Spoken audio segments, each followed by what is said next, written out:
रक्षाबंधन कब है और व्रत का पालन कैसे करें, व्रत में कौन सी चीज़ें नहीं खानी चाहिए और एक ऐसा उपाय हम इस वीडियो में बताएंगे जिससे आपकी भोलेनाथ की कृपा से बाद 7 जन्मों की परेशानी भी दूर हो जाएगी। जानिए सब कुछ इस वीडियो में। सबसे पहले सुंदर सी इस वीडियो को लाइक करके कमेंट में लिख दें हर हर महादेव, ओम नमः शिवाय। सावन का महीना से भक्तों के लिए प्यार की सौगात लेकर आ रहा है। यही वह महीना है जिसे हम प्यार का महीना भी कहते हैं। पक्षियों की चहचहाहट मधुर संगीत में बदल जाती है। वर्षा ऋतु का आगमन होता है, प्रकृति जगमगन हो जाती है, खूबसूरत शब्दों में आपस में बातें करती हैं। साथ ही साथ शिव भक्त बड़े जोरों शोरों के साथ सावन के महीने का बड़ी ही बेसब्री से इंतजार करते हैं। सावन में भगवान शिव धरती पर आकर अपने हर भक्त के घर में वास करते हैं और उनकी सच्ची भक्ति से धन धान्य करते हैं। सावन का हर एक दिन बहुत ही शुभ माना जाता है, हर दिन पवित्र होता है, हर दिन भगवान शिव की पूजा की जाती है। लेकिन सोमवार के व्रत की बात ही कुछ और होती है, पवित्र और शुभ दिन होता है सोमवार का दिन। इस दिन व्रतधारी व्रत रखकर संपूर्ण फलों की प्राप्ति करते हैं और अगले दिन सावन के पवित्र महीने में फिर से सोमवार के व्रत के आने की कामना करते हैं ताकि सावन में हम व्रत का फिर से संपूर्ण पालन और फल प्राप्त कर सकें। आपको बता दें इस बार सावन का महीना 2024 जुलाई सोमवार पड़ेगा। सावन की समाप्ति 19 अगस्त के दिन और सावन के आखिरी सोमवार के दिन 19 अगस्त यानी सोमवार के दिन ही रक्षाबंधन का त्यौहार भी मनाया जाएगा।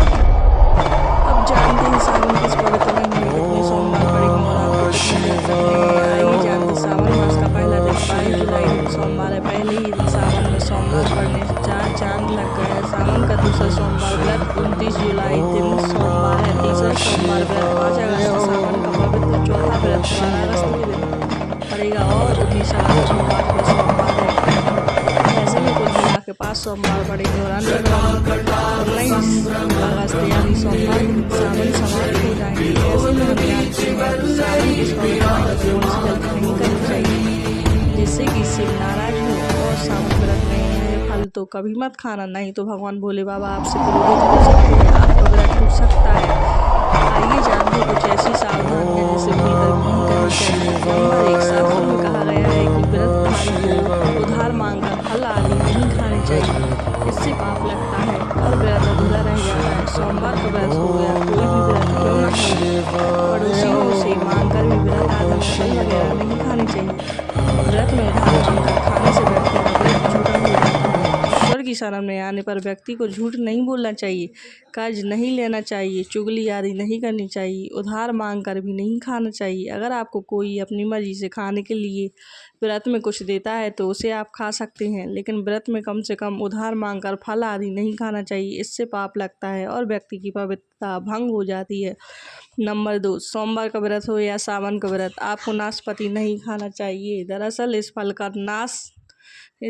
फल का नाम नाश यानी नाश करने वाला होता है, इसलिए इस फल को व्रत में नहीं खाना चाहिए। व्रत आदि को छोड़कर किसी और दिन आप कभी भी खा सकते हैं। काल सर्प दोष जब व्यक्ति पर लग जाता है तो व्यक्ति का बुरा हाल हो जाता है, दम गिराए खराब हो जाते हैं, क्षण दोष लग जाता है, कर्ज दोष भी बार बार आ जाता है। इसलिए मोरपंख आपने किसी भी ग्रंथ में दवा करके अवश्य रखें। तीसरा उपाय है, शिवलिंग पर अगर दूर्वाघास अर्पित की जाए तो भगवान शिव आपको धन दौलत से मालामाल कर देते हैं। शिव परिवार सहित आपके ऊपर कृपा बरसती है।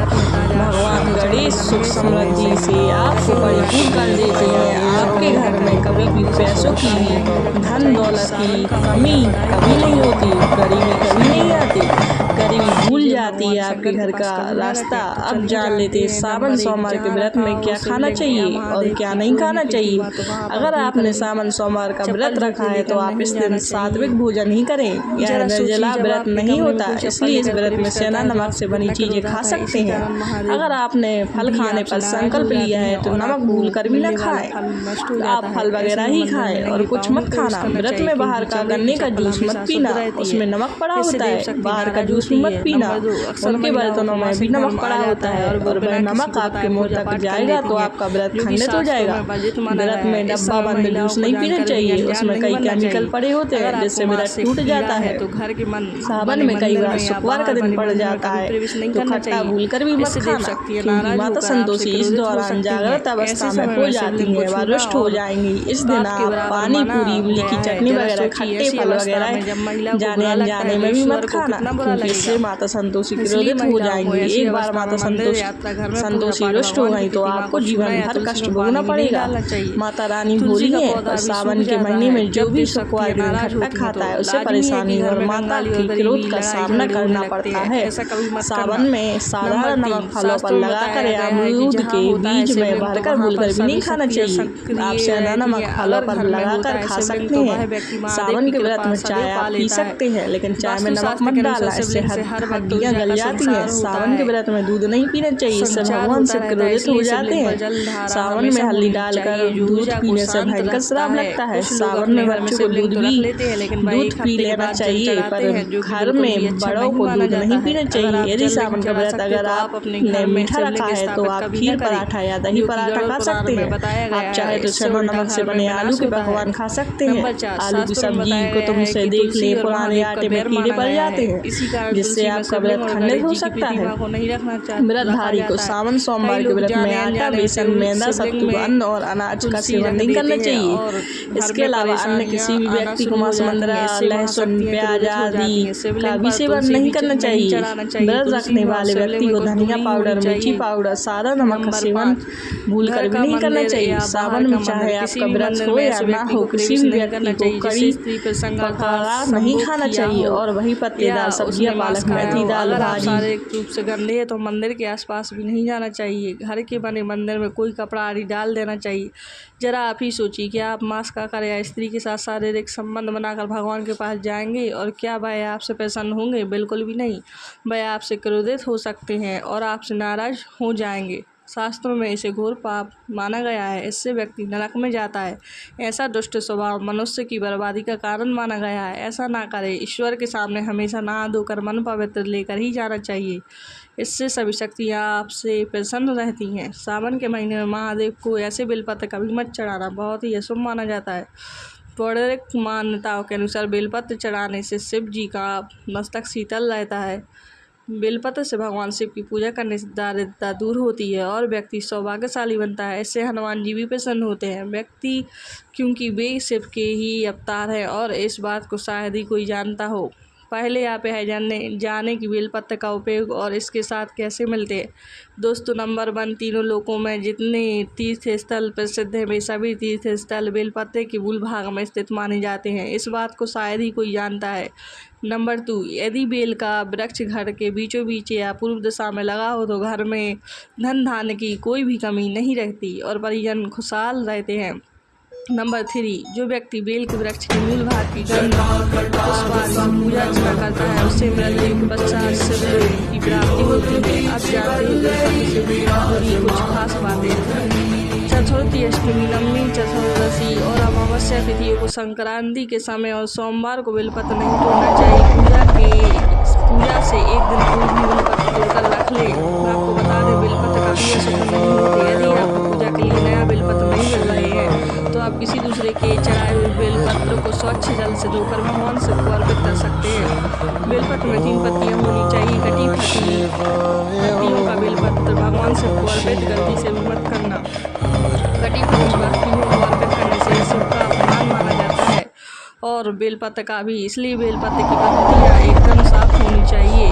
सावन के इस पवित्र महीने में अगर जिस आपको 5 संकेत मिल जाए तो इससे यह पता चलता है महादेव आपकी भक्ति से बहुत प्रसन्न है और आपको धनी होने से कोई भी नहीं रोक सकता। तो चलिए जानते हैं। नंबर 1, बैल का दरवाजे पर आना। नंदी महाराज भगवान भोलेनाथ के वाहन है। नंदी को भगवान शिव का द्वारपाल भी कहा गया है। नंदी महाराज को बुद्धि और ज्ञान का प्रतीक माना गया है। शिव के मंदिर के बाहर हमेशा नंदी महाराज विराजित रहते हैं। लेकिन अगर सावन के इस पवित्र महीने में अचानक से नंदी महाराज आपके दरवाजे पर आ जाए और घर की चौखट को सींग मारने लगे तब आपको समझ लेना चाहिए भगवान शिव आपके घर में आने वाले हैं, जो कि यह एक उनके आने का संकेत है। भगवान शिव आपकी भक्ति से बहुत प्रसन्न है और आपके घर में खुशियाँ आने वाली हैं।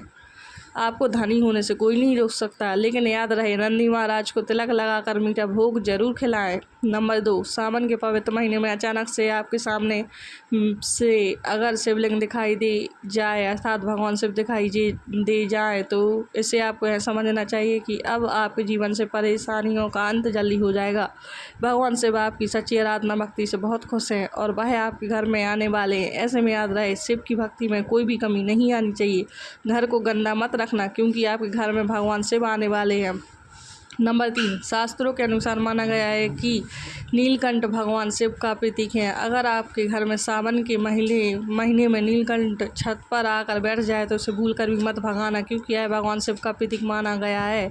ऐसे में आपको खुश होना चाहिए। भगवान शिव आपकी भक्ति से बहुत खुश हैं।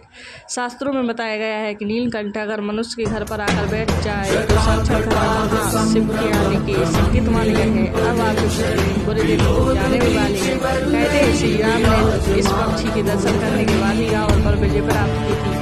नंबर 4, सावन के पवित्र महीने में अचानक से घर में काला सांप निकल आए तो बहुत ही शुभ माना गया है। इसे बिल्कुल भी न मारे। भगवान शिव के आने का संकेत है। इनकी भक्ति से महादेव प्रसन्न होते हैं तब महादेव किसी खास अवसर पर ही अपने दर्शन देते हैं। सावन का महीना बहुत ही पवित्र महीना माना गया है। यह वही महीना है जिसमें भगवान शिव धरती पर आते और उसी घर में अपना बाग बना देते हैं। जो सच्चा भक्त होता है सपनों में किसी मंदिर में नाग नागिन का जोड़ा देखना बहुत ही शुभ माना गया है। ऐसे ही और जानकारी जानने के लिए मेरे चैनल को सब्सक्राइब जरूर करें और लाइक जरूर कर देना।